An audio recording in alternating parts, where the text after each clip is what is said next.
আসসালামু আলাইকুম। সুপ্রিয় সরকারি চাকরিজীবী ও কর্মচারীবৃন্দ, আসসালামু আলাইকুম। আমি আশা করি আপনারা সবাই ভালো আছেন। আমিও ভালো আছি। আমি সানজাহিদ টিভির পক্ষ থেকে আপনাদেরকে জানাই আন্তরিক অভিনন্দন ও শুভেচ্ছা। আশা করি আপনারা সানজাহিদ টিভির পক্ষে থাকবেন, লাইক, কমেন্ট এবং সাবস্ক্রাইব করে পাশে থাকবেন। আর বেশি কথা নয়, আমি আপনাদের জন্য আজকে যে ভিডিওটা তৈরি করছি সেটা অত্যন্ত গুরুত্বপূর্ণ একটা ভিডিও। এই ভিডিওটা তৈরি করছি সতর্কতার জন্য, অর্থাৎ আমরা কিভাবে যোগাযোগ মাধ্যম মানে ফেসবুক মাধ্যম যোগাযোগ মাধ্যমটা ব্যবহার করব, কোথায় আমাদের বাধা, কোনটা প্রচার করতে পারবো বা কোন বিষয়ে আমরা প্রচার করতে পারবো না, লাইক, কমেন্ট অথবা সাবস্ক্রাইব করতে পারবো না। কোনো একটা বিষয় হলেই কি আমরা সাবস্ক্রাইব করতে পারবো? সরকারি কর্মকর্তা বা কর্মচারী হিসাবে সম্ভব নয়। সরকারি কর্মচারী বা কর্মকর্তাদের জন্য যোগাযোগ মাধ্যমের ব্যাপারে কিছু বিধি নিষেধ রয়েছে, আবার সুযোগও রয়েছে। আজকে বিস্তারিত জানার চেষ্টা করব। একটা ক্লাসে দেওয়া সম্ভব নয়, আমি কয়েকটা ক্লাসে সেগুলো জানিয়ে দেব আপনাদেরকে। আপনারা নিয়মিত আমার পাশে থাকবেন। প্রথমে দেখতে পাচ্ছেন বাংলাদেশ সরকার কর্তৃক প্রদত্ত লোগো, গণপ্রজাতন্ত্রী বাংলাদেশ সরকার। তারপরে দেখেন সরকারি প্রতিষ্ঠানের সামাজিক যোগাযোগ মাধ্যম ব্যবহার নির্দেশিকা 2019 পরিমার্জিত সংস্করণ। এটি প্রচার করা হচ্ছে বা নির্দেশিকা জারি করা হয়েছে মন্ত্রী পরিষদ বিভাগ, বাংলাদেশ সচিবালয়, ঢাকা থেকে। এবার আমরা মূল বিষয়টা জানার চেষ্টা করব। শিরোনামে আছে সরকারি প্রতিষ্ঠানের সামাজিক যোগাযোগ মাধ্যম ব্যবহার নির্দেশিকা 2019। ভূমিকা: তথ্য ও যোগাযোগ প্রযুক্তি প্রসারের সঙ্গে সঙ্গে পৃথিবীব্যাপী সামাজিক যোগাযোগ মাধ্যম ব্যবহারের জনপ্রিয়তা প্রতিনিয়ত বৃদ্ধি পাচ্ছে। বাংলাদেশেও ব্যক্তি এবং প্রতিষ্ঠান পর্যায়ে সামাজিক যোগাযোগ মাধ্যম ব্যবহারের এই প্রবণতা লক্ষণীয়। সরকারি প্রতিষ্ঠানসমূহ নাগরিক সেবা প্রদানে সমস্যা পর্যালোচনা, জনসচেতনতা বৃদ্ধিতে প্রচার এবং সর্বোপরি জনবান্ধব প্রশাসন ব্যবস্থা নিশ্চিতকরণের কার্যক্রমে সামাজিক যোগাযোগ মাধ্যম ব্যবহার করছে, যা ইতোমধ্যে বিভিন্ন মহলের প্রশংসিত হয়েছে। অপরদিকে সামাজিক যোগাযোগ মাধ্যম ব্যবহার করে কিছু স্বার্থন্বেষী ব্যক্তি বা প্রতিষ্ঠান নানা ধরনের অসত্য তথ্য প্রকাশ করে অস্থিরতা সৃষ্টির অপচেষ্টায় লিপ্ত রয়েছে। ফলে সরকারি প্রতিষ্ঠানের সামাজিক যোগাযোগ মাধ্যমের ব্যবহারকারীদের মধ্যে সচেতনতা বৃদ্ধি ও সুষ্ঠু ব্যবহার নিশ্চিত করার লক্ষ্যে বর্তমান প্রেক্ষাপটে 2016 সালে জারিকৃত নির্দেশিকাটি পরিমার্জনের আবশ্যকতা দেখা দেয়। এই পরিপ্রেক্ষিতে উক্ত নির্দেশিকাটির পরিমার্জন সংস্করণ সরকারি প্রতিষ্ঠানের সামাজিক যোগাযোগ মাধ্যম ব্যবহার নির্দেশিকা 2019 প্রণয়ন করা হয়েছে। সংজ্ঞা: ক, সামাজিক যোগাযোগ মাধ্যম মানে সামাজিক যোগাযোগ মাধ্যম বিষয়টা এখন আমরা জানব।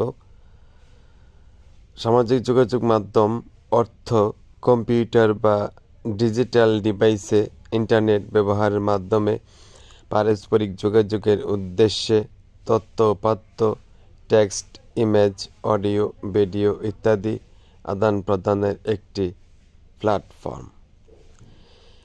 খ, সরকার প্রতিষ্ঠান অর্থ কোনো আইন, বিধি বা সরকারি আদেশ বলে প্রতিষ্ঠিত প্রতিষ্ঠান, সংবিধিবদ্ধ সংস্থা অথবা সরকারের মালিকানা বা নিয়ন্ত্রণাধীন কোনো প্রতিষ্ঠান বা কর্তৃপক্ষ। গ, ডিজিটাল ডিভাইস। এখন আমরা জানব ডিজিটাল ডিভাইসটা কি।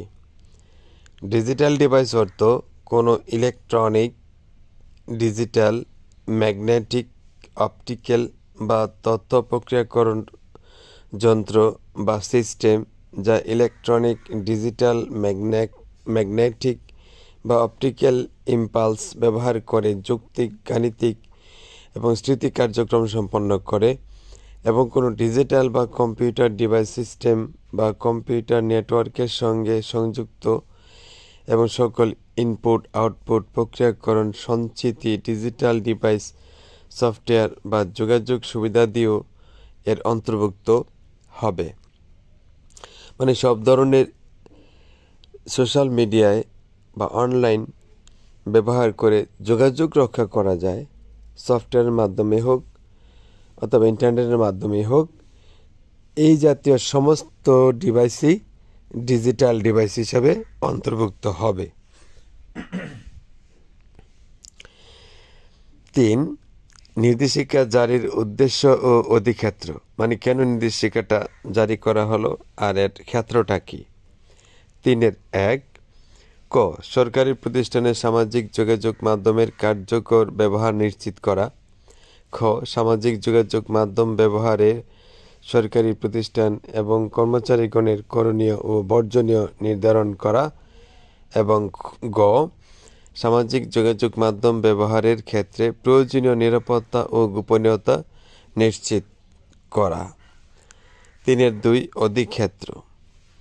এই নির্দেশিকাটি সরকারের সকল মন্ত্রণালয়, বিভাগ এবং আওতাধীন দপ্তর, সংস্থা, কমিশন, স্বায়ত্তশাসিত প্রতিষ্ঠান, রাষ্ট্রায়ত্ত কোম্পানি, মাঠ পর্যায়ের অফিস, শিক্ষা প্রতিষ্ঠান, প্রশিক্ষণ কেন্দ্র, স্থাপনা এবং গণকর্মচারীগণ কর্তৃক সামাজিক যোগাযোগ মাধ্যম ব্যবহারের ক্ষেত্রে প্রযোজ্য হবে। অর্থাৎ যারা কর্মকর্তা কর্মচারী যে বিভাগেই হোক, সকলের জন্য এই যোগাযোগ মাধ্যমের আইনটি প্রযোজ্য হবে। এখানে কোনো সুযোগ নেই। তারপর সামাজিক যোগাযোগের মাধ্যম নির্বাচন। বর্তমানে বিভিন্ন ধরনের সামাজিক যোগাযোগ মাধ্যম রয়েছে, যেমন blog, micro blogs, Facebook, Twitter, Google plus, Skype, Viber, WhatsApp, Signal, YouTube, WeChat, Instagram, Messenger, imo ইত্যাদি। অনলাইনে সামাজিক যোগাযোগের এই সকল মাধ্যমের অধিকাংশই ব্যবহারকারীর জন্য উন্মুক্ত। অনেক ক্ষেত্রে একজন ব্যবহারকারী একাধিক মাধ্যমও ব্যবহার করতে পারেন। এছাড়া কোনো কোনো মাধ্যমের মধ্যে পারস্পরিক সংযোগ বা সমন্বয়ের সুবিধাও রয়েছে। এসব যোগাযোগ মাধ্যম তথা প্ল্যাটফর্মের ভিন্নতা অনুযায়ী এগুলোর বৈশিষ্ট্য, সুবিধা, অভিষ্ট গোষ্ঠী, ব্যবহারের শর্তাবলী, তথ্যের গোপনীয়তা ইত্যাদিরও ভিন্নতা রয়েছে। সরকারি প্রতিষ্ঠানের লক্ষ্য, উদ্দেশ্য, কর্মপরিধি ও কর্মকৌশল, অভিষ্ট গোষ্ঠী ও অংশীজন, পদ্ধতি ও সংস্কৃতি ইত্যাদি বিবেচনায় রেখে সংশ্লিষ্ট মাধ্যমের নিয়ম ও শর্তাবলী পর্যালোচনা করে উপযুক্ত এক বা একাধিক সামাজিক যোগাযোগ মাধ্যম নির্বাচন করা যেতে পারে। সরকারি 5 নম্বর সরকারি প্রতিষ্ঠানের সামাজিক যোগাযোগ মাধ্যম ব্যবহার। নিম্নবর্ণিত প্রাতিষ্ঠানিক কার্যক্রমে কাজে সামাজিক যোগাযোগ মাধ্যম ব্যবহার করা যেতে পারে। ক নেটওয়ার্কিং ও মত বিনিময় অভ্যন্তরীণ এবং বহির বিভাগের ক্ষেত্রে। খ নাগরিক সেবা প্রদানে সমস্যা পর্যালোচনার সমাধান।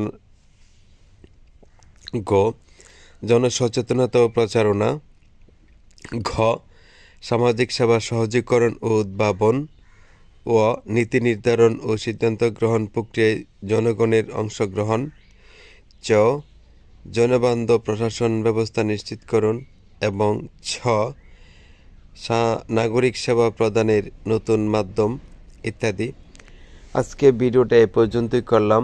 পরবর্তীতে আপনাদের সঙ্গে দেখা হবে বাকি অংশের একটি ছোট ক্লাস নিয়ে। আজ এ পর্যন্তই। সকলে ভালো থাকবেন। খোদা হাফেজ।